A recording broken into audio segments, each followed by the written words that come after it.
turk qizlariga uylanishlik qanchalik tavsiya qilinadi? Ya'ni bizni yaqinlarimiz, do'stlarimiz, tanigan bilganlarimizdan birga oila qurib yashayotganlar, shulardan chiqargan xulosalarimni aytsam, balki holat sal boshqacharoqdir men bilganimdan. Men o'zimning xulosalarimni aytaman. Turk qizlariga uylansangiz plyus va minus taraflari bor. Plyus tarafi siz fuqarolikka murojaat qila olasiz 3 yildan keyin, agar sizga albatta Turkiya fuqaroligi kerak bo'lsa.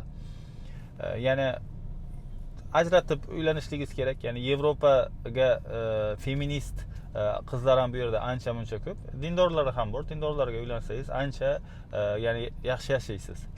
Lekin shu dindorlarga uylandingiz deganimizda ham o'zbek qizlaridan kutgan narsani kutmasligingiz kerak ulardan. Ya'ni o'zbek qizlari ancha sabrli va anchagina eriga nisbatan itoatli.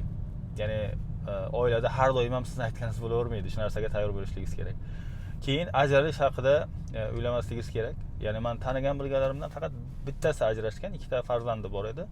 Uyi va mashinasini birinchi sudda shunday ayoliga olib berdi. Ya'ni hech narsasi qoldi.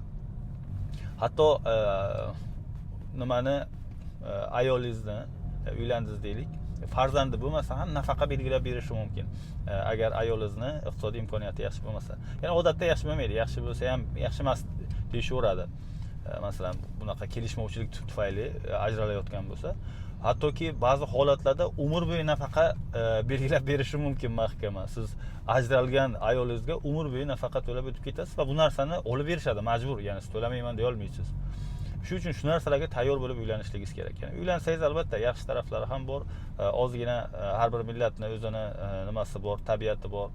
Shularni hisob-kitobga olib turib uylansangiz yaxshi yashab ketishligingiz ham ya'ni ehtimoli yuqori.